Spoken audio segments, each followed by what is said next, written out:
Hey, what's happening guys? I'm ika.himee and welcome to my channel. So I figured I should probably get a video up and posted because Hurricane Florence appears to be coming directly for me, so we may be without power for a hot minute after that storm. So and I'm pretty sure that, power will go out relatively quickly, so I don't exactly know how much time I'll have to actually update while the storm is here, so I figured it's better to just probably post this stuff now and get it out of the way, so I at least have something posted in the meantime.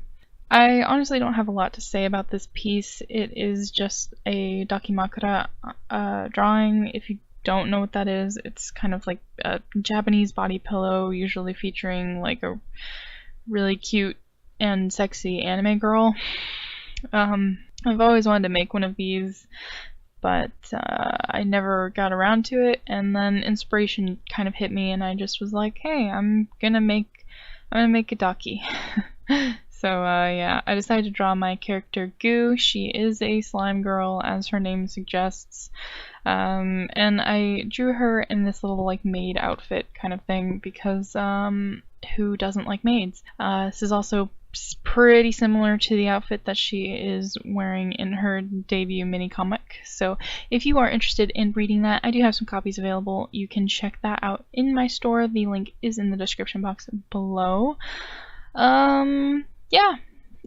God, there's really not all that much to say about this. But if you are wondering what the secret is to drawing perfect wrinkles, it's pretending that you know what you're doing.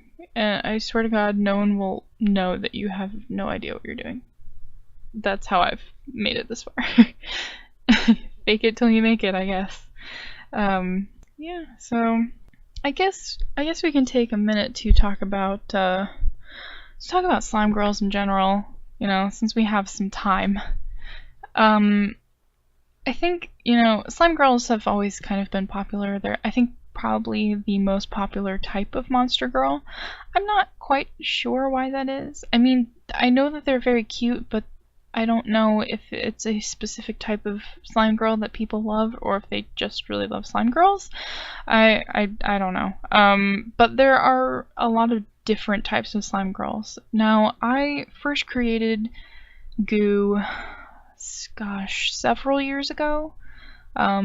I have some very old art of her that is very bad. So she looks a lot cuter now than she did back then. So, improvement and all. But I pretty much created her with like the same general theme. A lot of slime girls, they kind of, I think, are more like slimy, like traditional slime, like the glue, put some glitter in, traditional kids craft project kind of slime, basically. And they're usually pretty translucent. They're typically like one solid color, very, very shiny. And while that is a type of slime girl that I like, that just wasn't quite the character I wanted to create.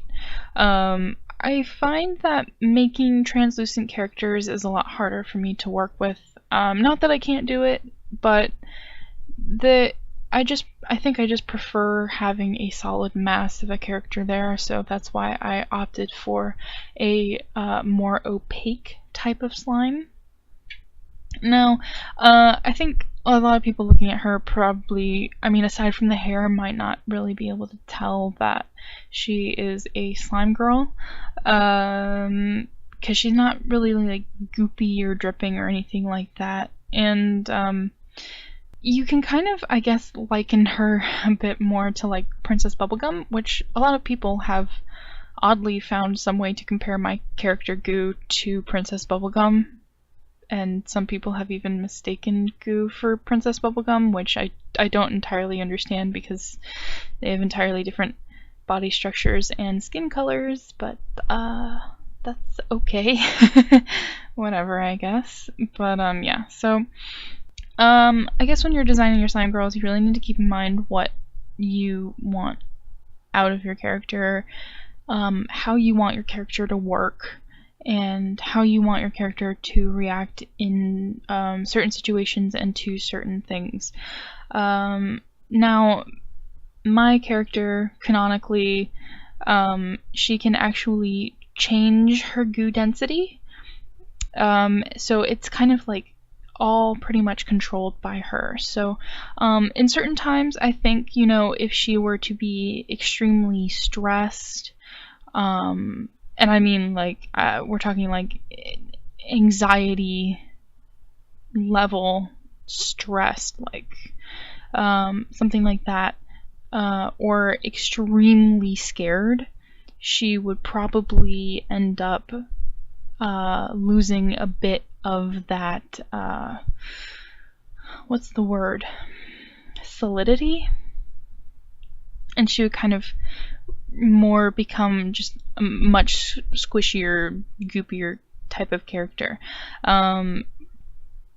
That's pretty much like her whole thing. I don't know how most slime girls work, because I mean it seems like most slime girls kind of are just that slime all the time, but yes, goo can actually shift her body density at will, or, you know, obviously not at will, as I just explained, but most of that is for like comedic effect. I did draw an image a while ago of like goo in a bathtub and then her just kind of like melting into the bath water. I just thought it was funny, and occasionally people will like bring it up and they'll say that it was funny or that they liked it, so it's kind of stuff like that. I would think that most slime girls might need to stay hydrated. I feel like it's kind of the same thing with like traditional slime, where if you just kind of like leave it out and like let it dry, it will get like hard or like crumbly or something like that. Now, I don't think that goo would ever like crumble, but how I imagine it is like if she gets dehydrated, she shrinks, so she actually just becomes like a smaller, cuter slime girl, because like the smaller you are, you know, it's like when you dry something out and it just kind of like shrinks like a sponge, kind of, I guess. That's kind of like how I imagine goo works. I don't know.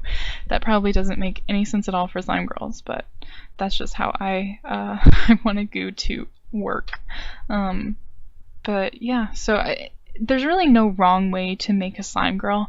It really is just fully dependent on what you think would be the best option for you, for your stories, for what you like to draw. If you like, you know, translucent lime green slime, then you make translucent lime green slime. If you want your slime girl to not really look like a traditional slime girl, like how goo looks, then you can work with that. Or if you do want her to look like a traditional slime girl, you know, that's kind of like gooping all over the place and is just like a puddle, then you do that. It's pretty much all up to you. I haven't really seen any like slime girl elitists, but I'm sure they probably exist because, you know, everything exists. But basically you do you, and you just kind of figure out what you want and you design in that way. So anyways, I hope that that was helpful, and I hope that you enjoyed watching this video. If you liked it, do feel free to subscribe, give this video a thumbs up. The comment section is open. I love hearing from you guys. All the links to my shop, social media, and Patreon is in the description box below, and I will see you guys in the next video. Bye!